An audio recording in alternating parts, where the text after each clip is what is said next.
And hi, everyone. Welcome to the show. John Daly here, along with Judd Anglin. Now, if you or a family member have problems with Crohn's disease and ulcerative colitis or thyroid problems, you need to listen closely to this show. Plus, you may even find a way to avoid the flu and colds. Now, if you want the specifics about this secret, which is low dose naltrexone, then go to our website, which is healthcaresecretspodcast.com, and check out the blog posting we have there. Now, we direct you to the links for even more info. Now, Judd, you write about this low-cost revelation in your book, The Big Book of Healthcare Secrets, and our guest is the medical expert who gave you this healthcare secret that you benefit from. It's called LDN, low-dose naltrexone. Talk about that. Sure, John. I'm happy to talk about low-dose naltrexone, or LDN for short.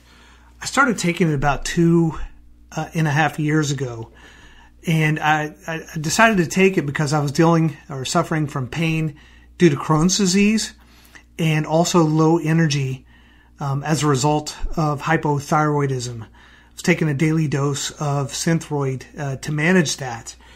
And when I started taking LDN, I noticed significant changes in about 2.5 weeks' time. It was really very dramatic. The pain started to dissipate, and I just felt wonderful because of that. Also, energy levels began to increase exponentially. It was really fantastic. Now, since I've been on LDN, I haven't noticed ever having any colds or flu. I've been very well and feeling great. So it's really made a big impact on my life health-wise. A few things I really like about LDN is that, number one, it's very affordable. Number two, it's very accessible. It was easy for me to get through a doctor. And then thirdly, and perhaps most importantly, is it's not toxic. It's not harmful to any organs or any part of my body. All it does is simply maximize your own immune system to ward off all these different issues that we deal with. So I'm really excited to have our guest on here in just a second. And like I said, he was the one that introduced me to LDN. So it's great stuff, and I look forward to hearing it. Okay, cool. Well, let's spell it for you first, folks, so that you can, if you want to go take a look at it right now, it is low dose naltrexone, and it's spelled Naltrexone. It looks like naltrexone, or ONE, or one. Take some time to do some research, but first, we need you to listen here. So let's, Judd, let's meet the man behind this revelation that brought it to you. His name is Paul Battle. He is a physician assistant who combines both traditional and non-traditional medical treatment to maximize patient health. He has more than 30 years of physiology, medical, and surgical experience. He obtained national certification by the American Academy of Anti-Aging Medicine. That was back in 2010. John, Judd, I really appreciate the opportunity to have any forum to spread the word on low-dose naltrexone. Thanks for having me on today. Well, we are so excited to talk to you about this. How did you actually discover all these things with low-dose naltrexone? Well, the initial discovery, it wasn't really my discovery, it was just out of a need of helping my son who came out down with Crohn's back when he was 10 years old. And this was 2008. He had already had his surgery, but he had another episode where he was in shock, and it was very, very dicey. And he was discharged with the usual medications that we use for Crohn's exacerbations, but they weren't working. So I had to find some answers myself as a concerned father. So I did the research, and when I was looking over the research, I noticed that Jill Smith from Penn State, she's a prominent gastroenterologist there, did work on Crohn's and low-dose naltrexone.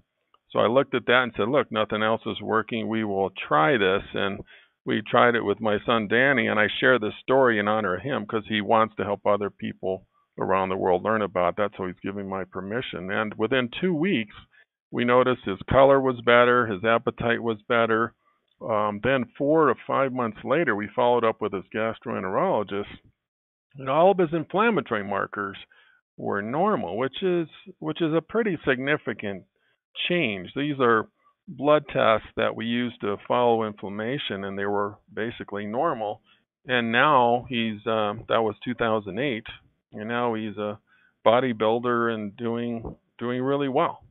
And so that's Wow. how I came about to the initial discovery. And because I kind of wanted to give back, I wanted to tell the world about that, so I started lecturing around the country. And of course, when you start lecturing, you have to do the research. And so the research that I found was helpful in my lectures. And being involved with this community, the worldwide community now, I'm learning from other people their applications.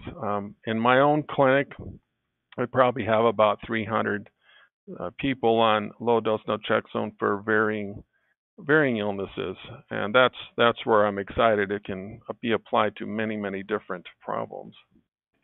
Talk about that, because there are other things that it's helping, and it also, where it started from what it was originally used for is so different, and it's just such a wide range of things. Talk about that if you can. Well, we're constantly learning on how this drug works. Yes, back in the early 80s, Dr. Bahari discovered that the people with AIDS had T cells that were very low. That's why AIDS patients die. Their T cell counts go down, so they get cancer and infections, overwhelming infections.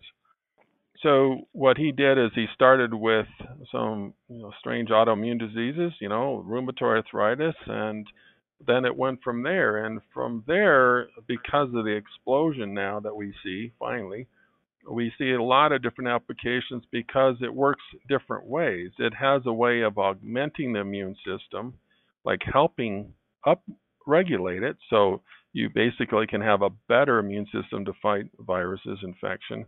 But on the other hand, it regulates it. It rebalances it between the cellular part of the immune system and the humoral part of the immune system. And that's where the current research is going on. Well, and that's kind of different, because we hear of so many different, when you hear about a pharmaceutical that's being sold on television, it's like, oh, and by the way, here are all the side effects, and you listen to the side effects and you kind of scream. This is actually helping your immune system, helping your system get better. Yeah, John, that's the remarkable thing about this. The biologics that you see on TV, they do work, and they've been a revolutionary medication in modulating immune-mediated problems, but the side effects, like you see on TV, can be quite significant, increasing risk of infections and cancers. I had a young lady, unfortunately, she was going to see me, but she changed her mind and she went on one of those, and unfortunately, she passed away about 4 months after starting that. So the side effect profile is one of the things you got to be concerned about, and you're right. Naltrexone actually works in the opposite direction. It helps you fight infections, and actually, some of the research now is showing that it may even help with your immune system to fight cancers. We can't call it a cancer cure or anything, but it augments your immune system for that. Wow. We're talking with Paul Battle, a physician's assistant, who is talking about the healthcare secret low-dose naltrexone. So who should consider looking into this? Since we've got kind of a wide range of different things, are there people who just are having a bad immune system, people who don't feel well? Who should look into this? Traditionally, we think that just about anybody with an autoimmune disease should look at this. It's been used for over maybe 100 different autoimmune diseases. So these autoimmune diseases are those diseases that include things like lupus and rheumatoid arthritis, Crohn's disease to a degree. Even type 1 diabetes is in a way an autoimmune disease. There's antibodies involved with that, and I helped treat a young lady in Australia in doing so, and got her under control where she couldn't be under control. So anybody with the autoimmune diseases, anybody who has some reason for being immunosuppressed, for example, maybe cancer patients, who are really given some really hardcore chemotherapeutic agents that suppress the immune system, this might be an alternative, or not an alternative, but an adjunct to that, so they don't succumb to some of the infections. I've had some good luck with some cancer patients where they were sick many times the year before, and when they went on the naltrexone, they did much, much better regarding these recurrent infections. Now, would they take it concurrently? Yeah, I would. Yeah, I would have them take it at the same time. There's different ways to do that. I won't get into that now, but yeah, you would do that to augment the treatment, to protect them from the infections. But there's also some studies now showing that it may even help the chemotherapy work better. Wow, wow. Um, when we talk about people with Crohn's or ulcerative colitis, this is actually, and for a lot of it, this is a huge cost savings from what they would normally do. You're saying certainly that the outcomes are better, but you're also saying this is a huge cost savings as well, right? Yeah, I mean, you can run into some of the biologics will run $30,000 to $40,000 a year. A patient of mine, he couldn't afford it anymore. He's a contractor, so I put him on the naltrexone because he just couldn't afford it, and he couldn't move his shoulders for like 3 years, and that's even when he was on the biologics. After he was on naltrexone last year, he called me and said he's climbing mountains now. So for $20 a month versus the 40,000 a year, yeah, it's a great cost savings, and it's not just a cost savings from the administration of the drug. But say you do get one of these opportunistic infections, such as a fungal infection. Now you have a hospitalization that's going to be quite extensive and quite expensive. So the side effects can be expensive on top of the original cost of the drug. Wow.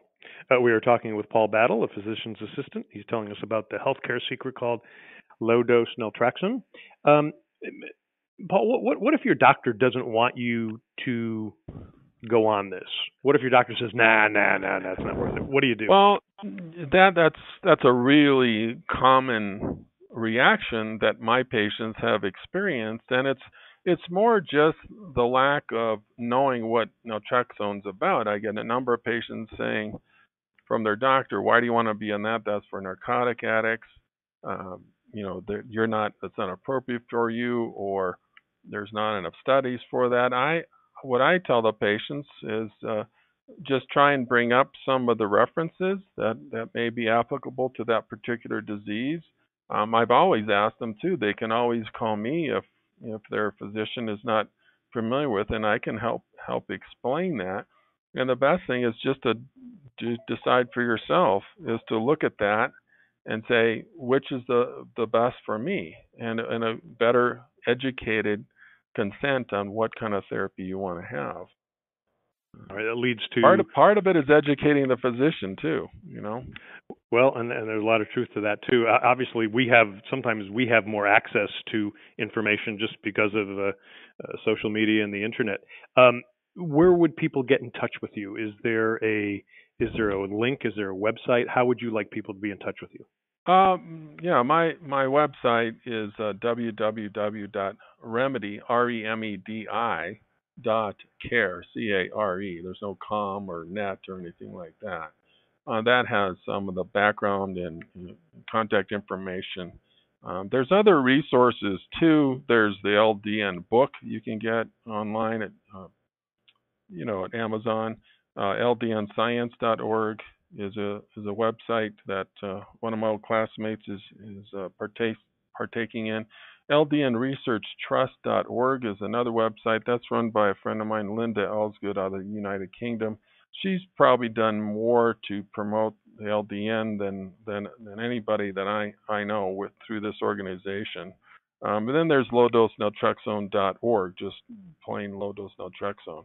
So there's a number of resources. I would just caution people to, getting on blogs. Sometimes people claim they're experts and they're making recommendations, and I would just be a little cautious on that. Mm-hmm. The best way to find out about actual studies is to go on googlescholar.com, not Google, because then you get into, a lot of blogs and conversations that sometimes it's quite laborious to figure out if they're legitimate or if they're accurate. I mean, I don't have a problem with people discussing it, but you do still have to have some caution when you're going on some of those sites. All right, good advice. And we're going to put all those on our website as well, which is healthcaresecretspodcast.com. So we'll have that, and we'll have different links there to you as well, Paul. Obviously, people need to go to a doctor for this. Talk about the fact, I mean, you're not an MD, you're a physician's assistant, and talk about how sometimes doctors don't have the answers. You just mentioned that before. And, I bring up the case that I think that they're beholden to the healthcare system, and that the healthcare system is trying to make money rather than making us healthy. Touch on those things from being a physician's assistant and finding a remedy for a lot of people that a lot of the healthcare industry doesn't really look at. Well, as a physician assistant, you go through a medical school type program. You just pretty much just don't go through the residency to specialize. So then you're more of a general practice kind of background. Then it's up to you. In my 36 years, I've been in 12 different specialties. So that gives me kind of a nice, well-rounded way to look at people. And as far as, you do have to go to a licensed medical practitioner, whether it's NP or PA or MD or DO, to get the prescription. It is made at a compounding pharmacy because the FDA approved drug is at 50 to 300 milligrams for narcotic addiction because it's an opiate receptor blocker.